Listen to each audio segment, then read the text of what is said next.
우리 한 절씩 교독하겠습니다. 마태복음 27장 27절에서 32절.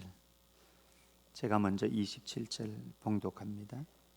이에 총독의 군병들이 예수를 데리고 관정 안으로 들어가서 온 군대를 그에게로 모으고 가시관을 엮어 그 머리에 씌우고 갈대를 그 오른손에 들리고 그 앞에서 무릎을 꿇고 희롱하여 이르되 유대인의 왕이여 평안할지어다 하며 희롱을 다 한 후 홍포를 벗기고 도로 그의 옷을 입혀 십자가에 못 박으려고 끌고 나가니라. 나가다가 시몬이란 구레네 사람을 만나매 그에게 예수의 십자가를 억지로 치워가게 하였더라. 아멘. 우리는 지금 한 주간 예수님이 하셨던 사역들, 그리고 그가 가셨던 장소를 같이 가보면서 그곳에서 내가 주인공이 되어서 예수님과 한번 만나보는 시간들을 가졌습니다. 예루살렘 입성하는 감람산 벳바게에서 나귀를 타고 예루살렘으로 입성하는 예수님도 만나보았고, 만민의 기도하는 집인 성전에서, 예루살렘 성전에서 성전을 깨끗게 하는 주님도 만나보았습니다. 그리고 나병 환자 시몬의 집에서 마리아가 예수님을 향해서 향유 붓는 현장도 가보았습니다. 그리고 겟세마네 동산에서 사투의 기도를 하는 예수님과 또 기도의 실패자로서 있는 베드로와 야고보와 요한도 만나보았습니다. 그리고 겟세마네 동산에서 잡히신 예수님께서는 이제 대제사장 가야바의 집에 가서 신문을 받는 그 장소에도 우리는 찾아가 보면서 베드로가 어떻게 또다시 기도의 실패자 베드로가 무너지는 현장도 우리는 보았습니다. 오늘은 이제 골고다로 올라가는 예수님을 보고 또 그 골고다 현장에 서 있는 사람 몇 사람을 보게 되어질 겁니다. 먼저 골고다로 올라가는 예수님, 재판이 끝나고 빌라도가 사형 선고를 내렸습니다. 사형을 당한 예수님을 골고다 언덕까지 끌고 가는, 사실 오늘 앞문맥도 그렇고 뒤에 문맥도 골고다로 올라가시는 예수님의 장면을 그려주고 있습니다만은 나중에 오늘 묵상하시면서 여러분들이 뒷문맥을 한번 봐주시고, 원래는 뒷문맥을 본문으로 잡았다가 앞문맥으로 제가 어제 바꾸었습니다. 앞문맥을 우리 한번 보십시다. 오늘 27절 말씀 보면은 예수님께서 사형 언도를 받았습니다. 그리고 나서 빌라도 총독의 군사들이 하는 행동을 한번 주목을 해 보시기 바랍니다. 27절 말씀 보면은 관정 안으로 들어갑니다. 그리고 군대를 불러 모읍니다. 사람들을 불러 모읍니다. 의도가 있겠지요. 그냥 사람들을 불러 모으는 것은 아니고요, 많은 사람들을 불러, 군인들을 불러 모읍니다. 그리고 28절을 보면 예수님의 옷을 벗깁니다. 자색 옷인 홍포를 입힙니다. 지금 이 홍포를 입히는 것은 왕에게 어울리는 옷입니다. 죄수의 복장을 벗겨버리고 왕에게 어울리는 홍포를, 자색 옷을 입혔습니다. 그리고 머리에는 29절 말씀 보면은 가시관을 엮어 가지고, 왕관이 아니고 가시관입니다. 왕관을 상징하는 거죠. 가시로 관을 엮어 가지고 예수님의 머리에 씌웁니다. 그리고 예수님의 오른손에 통치자를 상징하는 갈대를, 호를 상징을 하는 거죠. 갈대를 예수님의 손에, 오른손에 들려줍니다. 그리고 그 앞에 그들은 무릎을 꿇고 입으로 예수님에게 희롱을 합니다. 무엇이라고 희롱을 하느냐? 유대인의 왕이여 평안할지어다. 유대인의 왕, 이건 희롱하는 말입니다. 그들은 무릎을 꿇고 꿇는다라고 하는 것은 왕 앞에서, 존귀한 자 앞에서 취하는 행동을 가리켜서 말씀을 합니다. 그리고 30절에서는 예수님에게 침을 뱉습니다. 그리고 갈대를 다시 빼앗아 가지고 예수님의 머리를 톡톡 칩니다. 여러분들 한번 상상을 해 보시면서 본문을 이렇게 보시면 좋겠습니다. 그리고 31절에 희롱을 다 한 후에 홍포를 다시 입힙니다. 그리고 벗깁니다. 그리고 도로 죄수의 옷을 입혔습니다. 그리고 십자가에 못 박으려고 끌고 나갑니다. 한마디로 표현하면은 험악한 분위기입니다. 험악한 분위기입니다.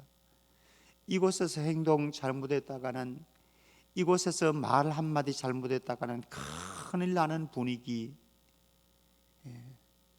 인생을 망칠 수 있는 분위기, 운명을 바꿀 수 있는 분위기.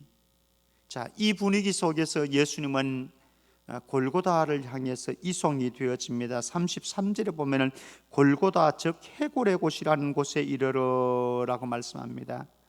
이 골고다를 다른 말로 번역을 하면은 해골의 곳, 해골의 장소라고 하는 의미를 가지고 있습니다. 왜 그런가? 두 가지로 한번 추정해 볼 수 있습니다. 하나는 이 골고다라고 하는 이곳이 해골처럼 생긴 작은 언덕으로 생겼기 때문에 해골의 곳이다, 골고다라고 이렇게 말을 할 수도 있습니다. 또 하나의 가능성은 이곳이 예루살렘성 밖에 있는데 이곳에서 죄수들이 사형 선고를 받고 사형을 집행하는 장소입니다. 그러니까 많은 해골들이 널브러져 있는 장소이기 때문에 아마 이곳을 골고다, 해골의 곳이다, 이렇게 표현했을 수 있다.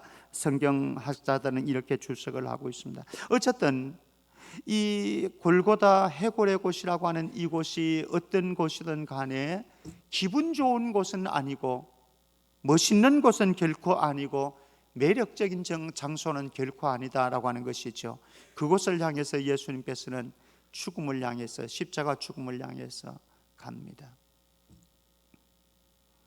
당시에 십자가를 지는 죄수들은 자기 십자가를 본인이 지고 갔습니다. 처형 장소까지 이송을 하면서 갔습니다. 어떤 주석학자에 의하면은 보통 당시에 십자가를 지고 갈 때에 십자가를 전체를 지고 가지는 않았고, 수직으로 된 보는 현장에, 처형 장소에 둔다고 합니다. 그리고 수평보만 지고 간다, 이렇게 주석을 하는 것을 보았습니다만은 어쨌든 그 무게가 심상치 않습니다. 만만치 않습니다. 그리고 예수님은 우리가 보았듯이 겟세마네 동산에서 기도하시고, 그리고 그곳에서 가룟 유다가 끌고 온 사람들에 의해서 체포되었고, 그리고 바로 안나스의 대제사장의 안나스의 관정에 가서 신문을 받고, 그 다음에 가야바의 대제사장 가야바의 관정에 가서 또 신문을 받습니다. 그러면서 또 빌라도의 로마 총독 빌라도가 사형 은도를 할 수 있기 때문에 그곳에 가서 또다시 신문을 받았습니다. 그리고 사형 은도를 받았습니다. 저녁 늦은 시간부터, 겟세마네 동산에서 기도하는 시간부터 한다면은 저녁 시간이었죠. 그리고 저녁 늦은 시간에 체포되었고, 그리고 바로 가서 보통 이렇게 하는 경우는 잘 없습니다. 날이 새고 그래야 재판이 이루어지는 거죠. 근데 예수님은 특별한 케이스로 저녁 시간에도 사람들을 불러 모아 가지고 예수님을 신문을 하게 되어집니다. 새벽까지. 그리고 아침에 예수님께서는 이제 골고다 언덕을 올라가시게 되었습니다. 얼마나 지쳤겠습니까? 육체적으로도 피곤하고 지쳐 있고, 육체보다는 마음이 너무나 지쳤을 겁니다. 저는 경찰서 가서 조서를 받아본 적이 없기 때문에 잘 모르겠습니다만 경찰서 가서 조서를 작성하고 신문을 받고 하는 이 과정들이 너무너무 힘들다고 그래요. 심리적으로 육체적으로도 그럴 수가 있겠지만 예수님은 육체적으로도 굉장히 지쳐 있습니다. 근데 심리적으로 너무 복잡하고 힘든 상황입니다. 이제 십자가를 지고 죽기 위해서 올라가야 됩니다. 그때 오늘 본문 32절 말씀에 첫 번째 사람 등장합니다. 나가다가 시몬이란 구레네 사람을 만나매 그에게 예수의 십자가를 억지로 지고 가게 하였더라 말씀합니다. 구레네 사람 시몬이 첫 번째 등장합니다. 이 구레네라고 하는 곳은 북아프리카에 있는 한 해변 마을을 가리켜서 구레네라고 합니다. 당시에 출신 성분은 참 중요합니다. 지금도 마찬가지겠습니다만은 어느 나라에서 출생했느냐, 또 어느 지역에서 출생했느냐. 제가 우리 교회에 와서 초기에 저의 그 간증들을 가끔씩 설교에서 했습니다. 그랬더니 우리 권사님들이 저한테 그런 말씀을 하시더라고요. 목사님, 고상하게 생겨가지고 우리 때에 경험했던 세계를 목사님이 어떻게 아세요? 20년, 30년 세대 차가 나는데 그 세대의 경험을 했다는 겁니다. 이유는 뭐겠습니까? 제가 시골 출신 시골댁이라고 하는 거예요. 시골댁이라고 하는 거예요. 시골에서 성장했기 때문에 그 출신에 맞는 경험을 한 거죠. 이 당시에 어느 곳에서 출생했느냐, 출신 성분이 어떠하냐는 매우 중요합니다. 우리 이시조선 때도 그렇지 않습니까? 출신 성분이 그의 삶을, 운명을 결정해 버립니다. 지금 구레네라고 하는 이곳은 알려지지도 않은 곳입니다. 그러니까 구레네 사람 시몬이라고 하는 이 사람은 유월절을 지키기 위해서 아마 이곳까지 온 사람, 예루살렘까지 온 사람이고, 그리고 우연히 따라가다가 우연하게 오늘 말씀은 억지로 십자가를 지고 갔다 이렇게 말씀합니다. 예수님께서 너무 지쳐가지고 더 이상은 십자가를 지고 갈 수 없는 지경이 되어지니까 병사들이 이 한 사람 그냥 끌고 와가지고 너 십자가를 지고 가라 이래가지고 대신 지고 가는 사람 구레네 사람 시몬이었습니다. 어쩌면 재수 없는 사람일 수도 모르겠습니다. 우연하게 이렇게 이 장소에 와가지고 하필 수많은 군중들이 있는데 와 하필 내가 걸려든단 말인가 이렇게 원망스러웠을 수도 있을 것입니다. 그런데 억지로 지고 갔던 이 십자가가 이 구레네 사람 시몬을 완전히 운명을 바꾸어 놓았습니다. 그리고 이후에 구레네 사람 시몬은 예수를 믿었고, 성경에 보면은 마가복음 15장 21절 말씀에 보면은 그에게 두 아들이 있었는데 그 두 아들의 이름이 알렉산더와 루포입니다. 근데 이 사람들은 초대교회의 소중한 믿음의 일꾼들이 되었습니다. 억지로였습니다. 우연찮게 억수로 운 나쁘게 십자가를 대신 지고 간 사람이었습니다마는 그의 인생을 뒤집어 놓았던 사건이었습니다. 또 다른 사람이 있습니다. 55절 말씀 한번 가보십시다. 55절 말씀 한번 가보면요, 55절 제가 읽어드리겠습니다. 예수를 섬기며 갈릴리에서부터 따라온 많은 여자가 거기 있어 멀리서 바라보고 있으니 그 중에는 막달라 마리아와 또 야고보와 요셉의 어머니 마리아와 또 세베대의 아들들의 어머니도 있더라 말씀합니다.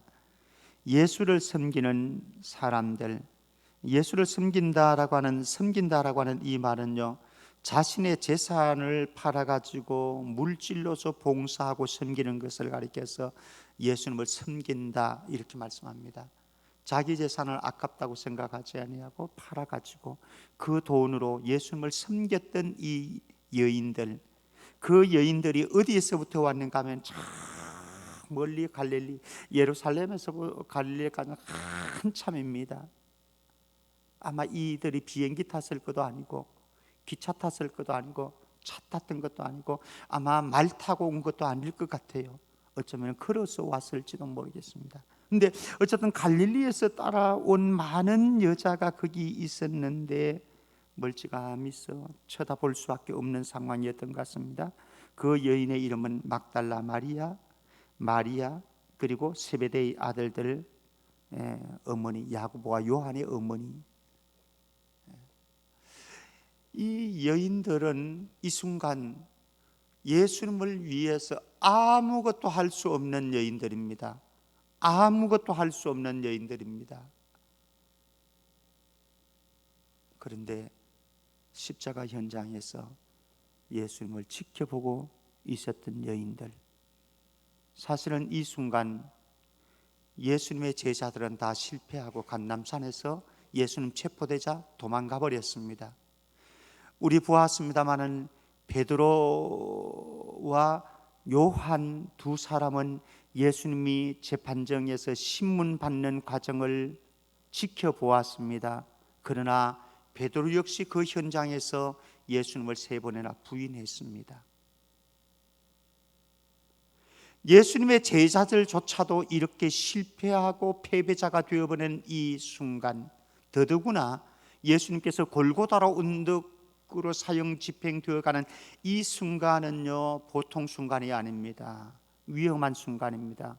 자칫 행동에 잘못했다가는, 자칫 말 한 번 잘못했다가는 그의 운명이 결정되어질 수 있는 이런 순간입니다. 그런데도 이 여인들은 아무것도 할 수 없는 연약한 여인들이었지만은, 그러나 이 자리를 지키고 있는 소중한 여인들. 왜? 주님을 너무 사랑했기 때문에, 주님이 너무 귀한 분이셨기 때문에 그저 도망가 있을 수 없는 여인들. 그래서 예수님을 따라가고 있습니다. 또 한 사람만 보십시다. 57절 말씀 가보십시다. 57절.